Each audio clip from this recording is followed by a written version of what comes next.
An important element of a demonstrative project for the application of NBS prototypes is the definition of an impact evaluation framework. It is necessary to establish a series of indicators or characteristics that can be measured to evaluate the impact that actions can have beyond the purely aesthetic and assumptions that can be made on this basis. To develop the evaluation framework and select the indicators, the most suitable approach is to use methodologies already validated, and it's even better if they are standard regulations and used at international level. This allows comparisons to be made with other actions or technologies in order to assess options for improvement or replication. In the case of NBS in recent years, a general evaluation framework has been shaped and is gaining definition, especially with regard to the description of the methodologies to be used in the indicators to obtain comparable values with previous results. In the LIFE-myBUILDINGisGREEN project, we set up an assessment framework divided into several environmental and social challenges that are applicable to the environment of schools and social buildings. For each of these challenges, we selected the indicators that we considered most appropriate to assess the impact of the actions. In this unit, we'll talk about 9 challenges considered in the project and the indicators associated to them. The first of these covers issues related to climate change adaptation and mitigation. The second involves water management. The third deals with the management of green areas. The fourth deals with air quality, the fifth with urban regeneration, the sixth with how governance and opportunities for urban participation are carried out, the seventh deals with aspects related to social cohesion, the eighth with public health and well-being of the population, and the last of the challenges considered in this scheme are economic opportunities and employment. There are other categories that can be used according to the type of project, but that weren't considered in this one and won't be addressed here. The challenge of climate change adaptation and mitigation has many associated indicators. To assess the impact of the project interventions, the following indicators have been selected: building indoor temperature, building surface temperature, outdoor environmental conditions of the building, modeling of the energy savings produced, and the estimation of heating savings. The first indicator is the building indoor temperature. This indicator aims to assess the thermal comfort inside the building by assessing only the air temperature inside the classrooms. Air relative humidity is also measured, but its impact on thermal comfort is not usually assessed. The characteristics of this type of buildings, the climate of Southern Europe, and the changes caused by climate change, among other reasons, mean that in periods where the temperature outside is high, indoor temperatures in the classrooms are too high to teach. For this indicator, the temperatures are registered regularly before and after the interventions. This indicator refers to the influence of nature-based solutions on the decrease of the building temperature, taking the surface temperature as a reference. The impact is mainly due to the installation of green walls, green roofs, and shading elements.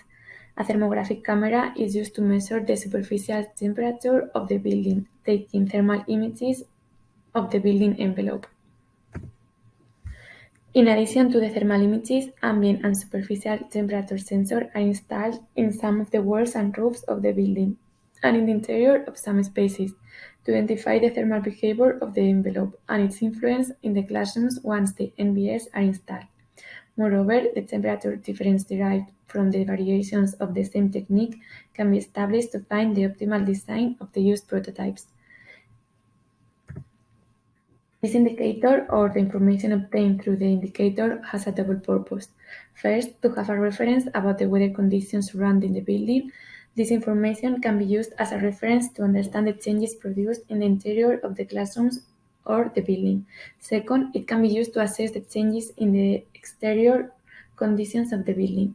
This indicator collects information from both the exterior of the building and the general average weather data. This indicator uses the Design Builder energy simulation software to calculate the energy savings produced by the implemented solutions if the same results were to be achieved with the conventional cooling equipment. The study of the energy saving capacities of the NBS is carried out on the basis of a calibrated model with in situ monitoring in the pilot buildings. On this model, the characteristics provided by the NBS are modified in the different actions, and the consumption results are compared with the initial model and the current situation. In this way, each of the techniques can be individually analyzed and weighed according to their effectiveness. In order to estimate the heating savings, the energy consumption of the buildings before and after the interventions is compared, taking into account the annual weather variation that may occur. For this purpose, actual annual full consumption data for the building will be used. Climate change will have a negative impact on the quantity and quality of available water. To improve water management in buildings, NBAs act directly on two factors: the need for water and rainwater harvesting. To assess the impacts on these factors, the LIFE-myBUILDINGisGREEN project proposes the measurement of two indicators: savings in the consumption of irrigation water and savings in the rainwater management. The first indicator assesses the savings that can be made thanks to the implemented solutions. This is a very simple indicator that is calculated from water consumption data based on mere readings and water billing data. This data is not available. If this data is not available, it can be estimated based on the irrigation scheduling of green areas, with data on flow rates and irrigation frequencies. Either way, the end result of this indicator will be the difference between the consumption trends before and after the installation of NBS. The second of the indicators refers to how the presence of NBS influences rainwater catchment and infiltration. We have used the curve number method, which is widely used method for calculating the runoff produced during rainfall events. This method is very interesting as it takes into account the following factors: how much water has fallen and how the rainfall is distributed, the absorption capacity of surfaces, and the behavior of vegetation cover. The challenge of managing green spaces favors the biodiversity and the environment where pilots develop, increasing the plant species present as well as the animal species associated with them. In turn, it provides ecological, recreational, social, and welfare benefits. The associated indicators are plant and animal biodiversity increase and number of native plant species. The first indicator associated is the increase in plant and animal biodiversity. This indicator seeks to identify the plant and animal species that appear after the implementation of NBS. For this purpose, samples of plants and insects are collected and identified, and observations of butterflies, birds, and reptiles are made before and after. A comparison is also made over time between areas with interventions and areas without. For the collection of plant organisms, a sweep of the pilot's building is made by sampling zones where NBS will or will not be implemented. The four sampling zones identified are roofs, facades, pavement, and tree pits. In the case of insect samples, insect traps are placed in the same areas mentioned for plant samplings. This type of trap can be seen in the image on the left.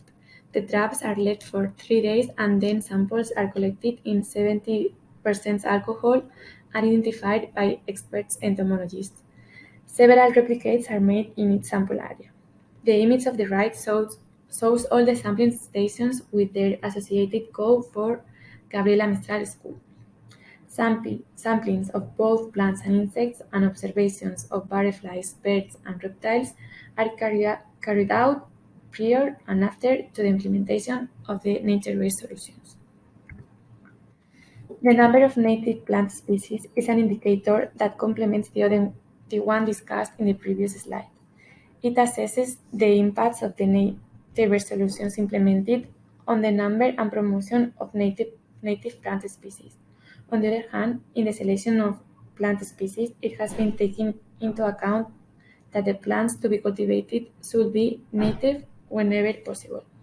On the other hand, the creation of new green areas provides space that are more adapted to the climate and in better balance with the rest of the area's biodiversity, allowing the colonization of native species in environments close to the project's pilot buildings.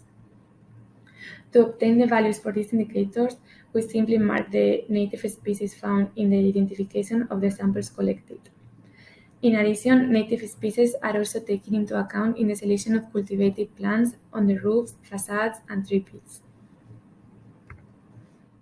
Air quality is a global concern, particularly in urban areas, due to its direct consequences on the health of people, animals, plants, and infrastructure. The impact of my building is green interventions on air quality has been measured in terms of three parameters: indoor air quality, indoor noise pollution, and outdoor air quality. Consequently, with the improvement of air quality in these three aspects, it is expected to increase the comfort and well-being of the users of the school. The evaluation of the impacts on air quality is carried out on the basis of the following indicators: carbon dioxide concentrations, noise reductions levels coming from outside. Indoor air pollution in schools is often related to microorganisms and viruses that cause contagious diseases or to the presence of fungi, mainly related to humidity. One way to reduce contamination in this respect is to promote good ventilation. COVID is a clear case in point. This indicator assesses the support that NBS can provide to the improvement of indoor air quality in the classroom. This improvement can be achieved by facilitating ventilation and by proposing protocols. This indicator allows indirect measurements of the level of air renewal per hour in classrooms at times when they are occupied. This indicator aims to assess the impact of NBS on the noise perceived in classrooms from the outside. This is not an indicator of great interest for this project because the solutions are not designed to reduce external noise. In this challenge of urban regeneration, NBS can have a significant impact on the improvement of urban spaces and environments, and on new, more sustainable and energy-efficient building models. To assess the impact of the project actions, we selected these two indicators: energy efficiency measures and green surface increase. This indicator evaluates existing energy efficiency measures before and after the actions and their impact on energy consumption. Interventions that improve the building envelope by means of insulation will be taken into account. This includes the installation of MBS such as green roofs and green facades, as well as shading elements and changes of windows. Improvements in the performance of heating, cooling, hot water, and lighting installations and the inclusion of renewable energies will be also included. The impact will be measured by comparing the amount of energy consumed per unit area before and after the actions. This calculation will be disaggregated into two values: energy consumed as heating fuel and energy consumed as electricity. To measure the green area increase indicator, the area of green spaces before and after will be quantified. The percentage of green areas in relation to the total area of the plot can also be measured. Green areas are considered to be those areas of vegetation ranging from parks, gardens, and groves to new forms of urban greenery, such as green roofs and green facades. Nature-based solutions not only impact on physical factors, they also form part of the life and social activity of the building. In the project My Building is Green, the dialogue between the different stakeholders is a priority. For example, to meet the needs of the users of the buildings, for the definition of the most appropriate solutions and how to implement them, and also to involve the users themselves in its maintenance and sustainability. To measure the degree to which the NBS have an impact on society, three indicators have been set, which are shown on the screen. The first of the indicators measures the perception of the users of the building, as well as other people involved in their management. For this purpose, 4 different types of surveys have been designed for different groups, in which we ask about their knowledge of the nature-based solutions, their perception of the current comfort in the centers, and after the actions, their perception on how the prototypes implemented have improved their living conditions. The other two indicators are simply an accounting of the number of events held on learning and strategic plans for adaptation to climate change, and the number of events held on participatory processes.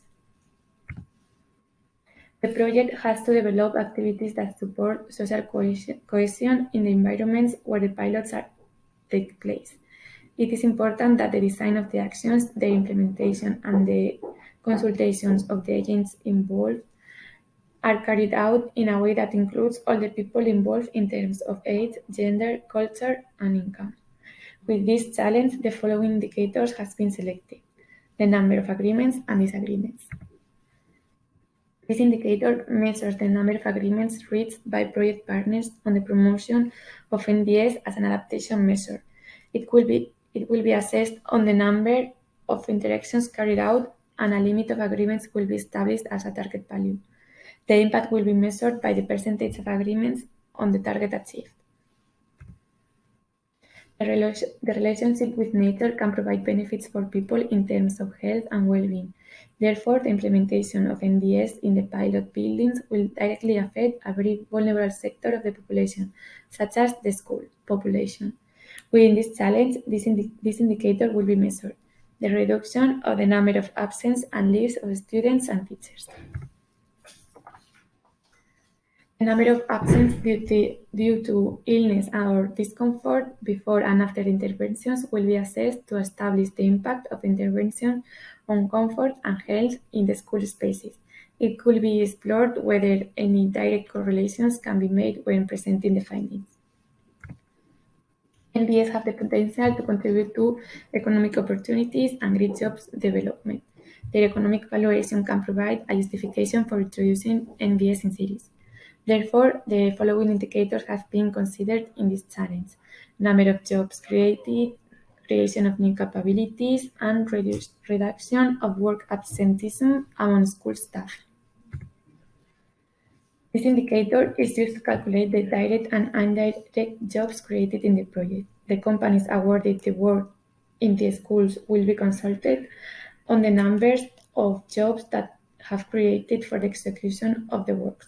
The jobs created for the implementation of My Building is Green by the partners will also be considered. This will show the number of full working days generated. This indicator assesses the number of local and regional companies and self-employed workers that have participated in the tendering processes or have shown interest in NBS. In addition, those that have shown interest and participated in the courses carried out by the project will also be accounted. Based on the information provided by the administrations, the number of school staff absence before and after interventions will be assessed in order to establish the impact of the interventions on comfort and health in school spaces. Finally, I share in this slide my email address to solve doubts if needed, and the links of the project communication channels such as the website, Twitter, LinkedIn, and YouTube. Thank you for your interest. In collaboration with the LIFE program of the European Union.